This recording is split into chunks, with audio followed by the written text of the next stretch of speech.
विद्यार्थियों, बहुत बहुत स्वागत है। नमस्कार।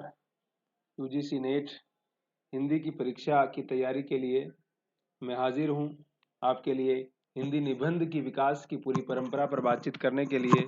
और हम समझेंगे कि जिसको हम ऐसे बोलते हैं अंग्रेजी में, हिंदी में उसको निबंध बोलते हैं, और उसका विकास किस तरह से आधुनिक, जिसको गद्य बोलते हैं, इंग्लिश में प्रोज बोलते हैं, PROS प्रोज, और VERAC वर्स बोलते हैं कविता को।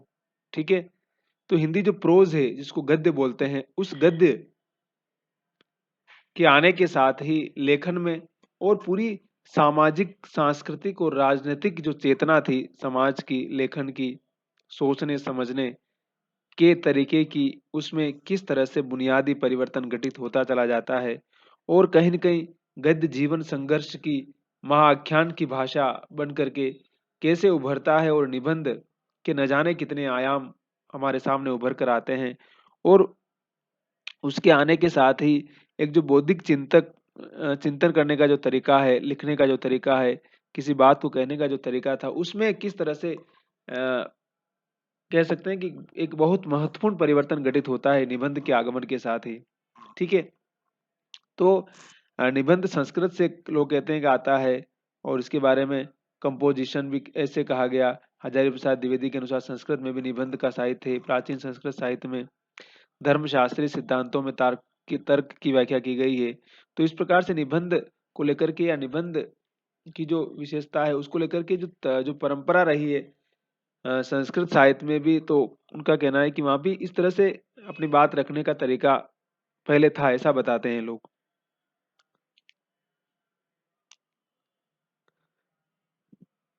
और निबंध लेखक के व्यक्तित्व को प्रकाशित करने वाली ललित गद्य रचना है, ये आप जानते ही हैं। अब निबंध निबंध की विशेषता क्या है, हजारी प्रसाद द्विवेदी क्या बताते हैं उसके बारे में, कि नए युग में जिन नवीन ढंग से निबंधों का प्रचलन हुआ है, वे व्यक्ति की स्वाधीन चिंता की उपज है। हजारी प्रसाद द्विवेदी जो बड़े निबंधकार भी थे, इतिहासकार भी थे, आलोचक, समालोचक, सब विधाओं में उनका दखल था। और वो किस प्रकार से निबंध की महत्ता और निबंध की उपयोगिता पर प्रकाश डालते हुए वो बताते हैं कि जब इंसान स्वतंत्र होता है, जो स्वतंत्रता का जो बोध है वो कितना महत्वपूर्ण है। वो भी जब आप सामंती सिस्टम को तोड़ करके, खत्म करके बाहर निकल रहे हैं और एक लोकतांत्रिक प्रक्रिया, एक लोकतांत्रिक प्रोसेस को जब शुरू कर रहे हैं, तो उसके साथ ही बाकी चीजें कैसे काम करती है। और आचार्य शुक्ल क्या कहते हैं निबंध के बारे में, निबंध लेखक अपने मन की प्रवृत्ति के अनुसार स्वच्छंद गति से इधर उधर फूटी हुई सूत्र शाखाओं पर विचरता चलता है। यही उसकी अर्थ संबंधी व्यक्तिगत विशेषता है। अर्थ संबंध सूत्रों की टेढ़ी मेढ़ी रेखाएं ही भिन्न भिन्न लेखकों के दृष्टिपथ को निर्दिष्ट करती है। एक ही बात को लेकर किसी का मन किसी संबंध सूत्र पर दौड़ता है, किसी का किसी पर, इसी का नाम है। एक ही बात को विभिन्न दृष्टियों से देखना व्यक्तिगत विशेषता का मूल आधार यही है। ठीक है। तो उनका कहना है कि मतलब किस प्रकार से एक लेखक जो होता है, जो अलग अलग विषय हैं, उनको एक सूत्रबद्ध तरीके से किसी खास दृष्टिकोण के साथ और मॉडर्न संदर्भ में कैसे पाठकों के समक्ष लेकर आता है, उसे निबंध कह सकते हैं। निबंध यानी मतलब कहते हैं ना कि किसी खास विषय को संदर्भ लेकर के एक खास तरह के विचार का ढांचा निर्मित करके उनको बुनना, उनको कहना, वही निबंध है। उनको बंधना, उनको एक बंधन में बांधना। जैसे कहानी होती है, उसमें किस प्रकार से कहानीकार एक कथानक को आधार बना करके, एक थीम को आधार बना करके कहानी लिखता है, और जब हम उसको पढ़ते हैं तो हमारे मन में एक नया विचार पैदा होता है, हमें एक नई अनुभूति से वो परिचित करवाता है, जाहिर सी बात है। तो निबंधकार भी कहीं न कहीं वही काम करता है।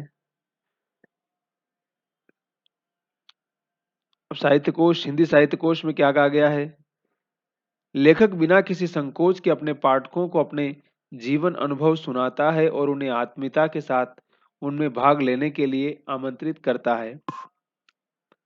उसकी यह घनिष्ठता जितनी सच्ची और सघन होगी, उसका निबंध पाठकों पर उतना ही सीधा और तीव्र असर करेगा। इसी आत्मीयता के फलस्वरूप निबंध लेखक पाठकों को अपने पांडित्य से अभिभूत नहीं नहीं करना चाहता। मतलब कोई खास तरह का चमत्कार नहीं पैदा करता, बल्कि सरल भाषा में, सिंपल भाषा में महत्वपूर्ण बात कहने का उपक्रम करता हुआ नजर आता है। व्यक्तित्व की अभिव्यक्ति सहभागिता, आत्मीयता, अनौपचारिकता और जो कुछ उसने अर्जित किया होता है ज्ञान, जो कुछ उसके अनुभव होते हैं, उन अनुभवों को वो कहीं न कहीं हमारे सामने प्रस्तुत कर रहा होता है।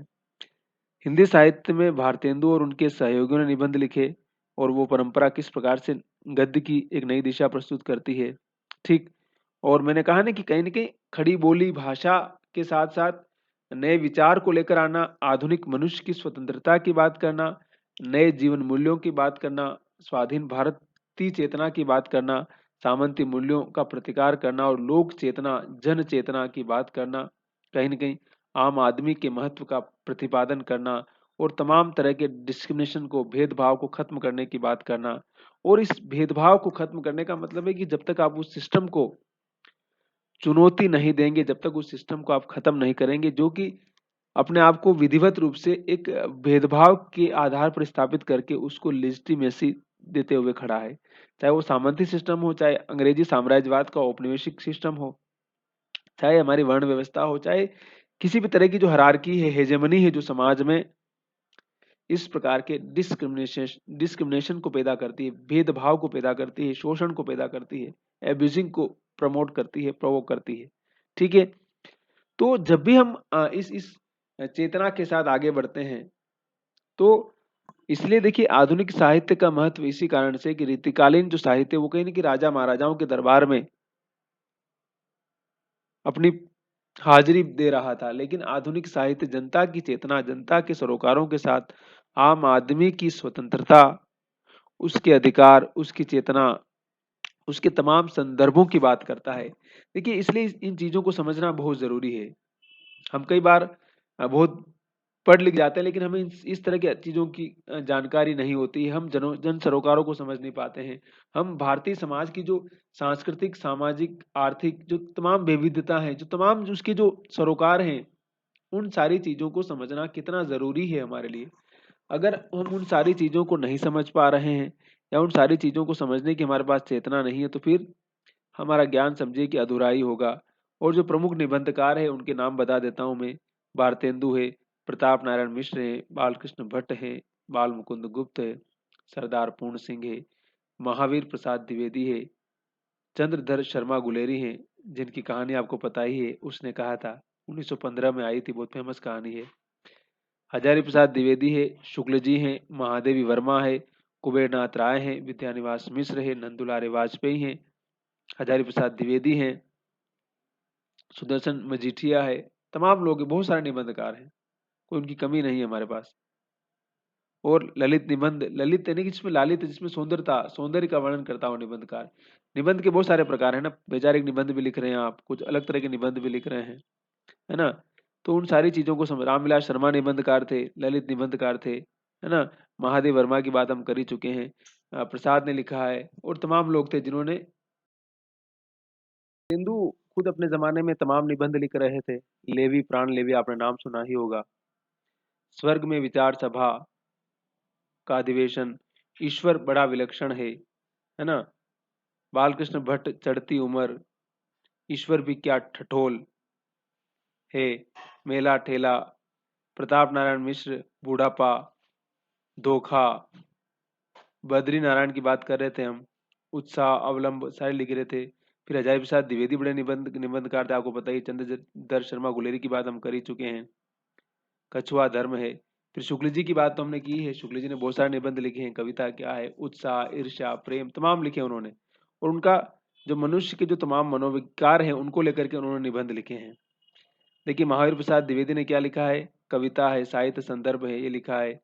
फिर बाबू श्याम सुंदर दास ने साहित्यालोचन लिखा है ना? तो शुक्ल जी ने तो, और उनके जो युग के जो तमाम निबंधकार है, वो बहुत महत्वपूर्ण है। शुक्ल जी का जो निबंध संग्रह उसका नाम ही चिंतामणि है। क्या नाम है? चिंतामणि, जो 3 खंड में है। फिर गुलाब राय है, फिर निराश क्यों, ठलुआ क्लब, हिंदी साहित्य का सुबोध इतिहास है। पदुम लाल पन्नालाल बख्शी है, इनके निबंध है। रघुवीर सिंह, डॉक्टर रघुवीर सिंह जो बड़े मतलब बड़ी फैमिली है, बड़े राजा महाराजा के परिवार से बिलोंग करते थे। फतेहपुर सिकरी लिखा है। जीवन कण है, शेष स्मृतियां है, ताज है। फिर सिया रामचरण गुप्त है, झूठा सच है, झूठ सच है। ठीक। फिर नंदुलारे वाजपेयी, देखिए हिंदी साहित्य 20वीं शताब्दी, पूरी किताब का नाम है उनकी। अज्ञेय, देखिए अज्ञेय का नाम तो भूल ही गया मैं। त्रिशंकु भवंती है, हजारी प्रसाद द्विवेदी है, अशोक के फूल, कुटज, विचार और वितर्क, आलोक पर्व, कल्पलता है, राहुल जी है, साहित्य हरिशंकर परसाई है, ठिठुरता हुआ गणतंत्र, रामविलास शर्मा है, विद्यानिवास मिश्र है, धर्मवीर भारती जी हैं, जैनेन्द्र कुमार है, वासुदेव शरण अग्रवाल हैं, कला और संस्कृति, कल्पवृक्ष, प्रभाकर माचवे जी हैं, मुंह, बिल्ली, मकान आदि हैं। ठीक। तो इस प्रकार के तमाम निबंधकार है और उन्होंने बहुत निबंध लिखे, और निबंधों को हम जितना पढ़ेंगे समझेंगे, देखिए निबंध एक ऐसी विधा है जो कि मतलब हमें इनकी वैचारिक रूप से बहुत समृद्ध करती है, हमारी सोच हमारे विचार को गहन करती है। जैसे गद्य क्या होता है कि हमें रुक रुक कर पढ़ने की आवश्यकता होती है, ताकि हम लेखक ने जो कुछ कहा है उसके संदर्भ को, उसको और गहराई से समझ सके। हम अपनी सोच के साथ, अपने समय के साथ, संदर्भ के साथ उसको जोड़ें, उसका विस्तार करें, उसकी व्याख्या करें, और कहीं न कहीं जो कॉन्टेम्परेरी जीवन शैली है, जीवन संदर्भ है, वहां जोड़ सके हम। ठीक है ना? इसलिए कहते हैं ना कि रियाज बहुत जरूरी है, अभ्यास करना बहुत जरूरी है, बार बार उसको पढ़ना, बार बार समझना। इसलिए कहा गया ना कि आचार्य शुक्ल का जो हिंदी साहित्य का इतिहास है उसको गीता कहा गया है, कि उसको हमें बार बार पढ़ना चाहिए, या गोदान को पढ़ना चाहिए, शेखर एक जीवनी को पढ़ना चाहिए, त्याग पत्र को पढ़ना चाहिए, राग दरबारी है, मेला आंचल है, तीसरी कसम कहानी है रेणु जी की, है ना? कुछ जो चीजें होती है उन्हें किस प्रकार से बार बार पढ़ने की आवश्यकता क्यों पड़ती है, या शुक्ल जी का जो निबंध संग्रह है चिंतामणि, उसके जो निबंध है उन्हें बार बार पढ़ना चाहिए। अशोक के फूल, हजारी प्रसाद द्विवेदी के जो निबंध है उनको हमें बार बार पढ़ना चाहिए, ताकि हमारे सोच को, हमारे विचार को, हमारी समझ को बार बार परिष्कृत करता चले वो, और हम उस विषय में और गहरे से डूबते चले, और एक उसके माध्यम से हम एक नए विषय, एक नए संदर्भ की तरफ बढ़ें, हमारी सोच का परिष्कार हो, हम और बेहतर सोचना सीखें। जिस समय वो लोग लिख रहे थे और आज का जमाना, आज का समय कितना बदल चुका है, क्योंकि समय और परिस्थितियां जब बदलती है ना, तो चीजों के अर्थ और मायने और सब कुछ बदल जाते हैं। हम जानते हैं ना, हर चीज समय और परिस्थिति पर डिपेंड करती है। इसलिए कहा जाता है ना कि देश काल के आधार पर चीजों को समझना चाहिए हमें। हम देश काल के संदर्भ से उनको काट कर जब भी समझेंगे, हमारा ज्ञान भी अधूरा होगा, हमारी व्याख्या भी अधूरी होगी, हमारी समझ भी अधूरी होगी, और हम उन उन सारी चीजों की एक समझे कि एक गलत व्याख्या कर रहे होंगे। इसलिए उस सारे संदर्भ को हमेशा समझने की आवश्यकता है, और भारतीय इतिहास के जो तमाम आयाम हैं उनको भी अगर निबंध शास्त्र में जोड़ते हैं, समझेंगे, तो बहुत सारी चीजें हमें समझिए कि उसके इर्द गिर्द घूमती हुई नजर आएगी। चाहे कालिदास की रचनाओं की हम बात करेंगे, जब पीछे जाएंगे तो बीच में कबीर की बात करेंगे, हम तुलसीदास की बात करेंगे, मीराबाई की बात करेंगे, अक्का महादेवी की बात करेंगे, जो तमाम जो बड़े युग संदर्भ के जो बड़े चिंतक रहे, रचनाकार रहे हैं, वो किस तरह से उन सारी चीजों के साथ जुड़ते हैं। तो निबंध की जब हम बात करेंगे, तो निबंध की महत्ता को कहीं न कहीं उस संदर्भ के साथ समझने की आवश्यकता है। जैसे शुक्ल जी का जो निबंध है कविता क्या है, उसको आप पढ़ेंगे, बार बार पढ़ेंगे, तो वो किसी माँ आख्यान की तरह है। वो कविता को कैसे समझना है, उसकी व्याख्या कैसे करना है, उसके तमाम जो अंग है, प्रत्यंग है, उनकी जो उपअंग है, उनको छोड़ते हुए या उनको जोड़ते हुए हम कविता के आयाम कैसे समझ सकते हैं। आदिकाल की कविता हो, मध्यकाल की कविता हो, आधुनिक काल की कविता हो, उसकी रसग्राह्यता हो, प्रभाव क्षमता हो, उसके सामाजिक संदर्भ हो, उसकी कलात्मकता हो, उसका सौंदर्य हो, क्योंकि कविता सिर्फ एक पक्ष को लेकर नहीं चलती है। कविता में बहुत सारे लय भी होता है, ताल भी होता है, राग भी होता है, शब्दों का सौंदर्य भी होता है, सौंदर्य बोध भी होता है, युग की चेतना भी होती है, मनुष्य की आजादी की बात भी करती है, मनुष्य के भीतर के इमोशन को कहीं न कहीं फिर से जीवंत करने का काम भी करती है। और कविता तो वैसे ही आप जानते ही हैं, भाव व्यापार है, और साहित्य अपने आप में भाव व्यापार है।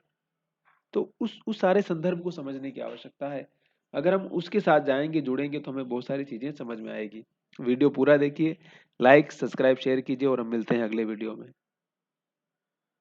और अपना काम करते रहिए और मुस्कुराते रहिए, और गिव अप नहीं करना है। ओके, और बने रहिए मैंने बहुत सारे वीडियो बना के डाले हुए हैं आपके नेट के सिलेबस के लिए भी, और एमए के, बीए के और स्कूल के सिलेबस के लिए भी। बहुत सारी कहानियां हिंदी साहित्य के इतिहास पर हमने बातचीत की है। तो प्लीज आप जब भी समय मिले आप जाके देखिए, सुनिए और समझिए, और अपनी समझ को समृद्ध कीजिए, और एक गहरी पैनी निगाह के साथ रोजगार की तलाश भी करते रहिए, क्योंकि रोजगार बहुत जरूरी है, पैसा बहुत जरूरी है। इसके लिए स्किल भी सीखना है, कंप्यूटर भी सीखना है, सारी चीजें सीखनी है हमें, क्योंकि अब तो एआई आ रही है, आर्टिफिशियल इंटेलिजेंस आ रही है, मशीन आपका काम कर देगी। तो आदमी वैसे भी बाहर होता जा रहा है, इसलिए रोजगार की नई नई चीजें समझने और सीखने की बहुत ज्यादा आवश्यकता है। इसको समझ लीजिएगा अच्छी तरह से।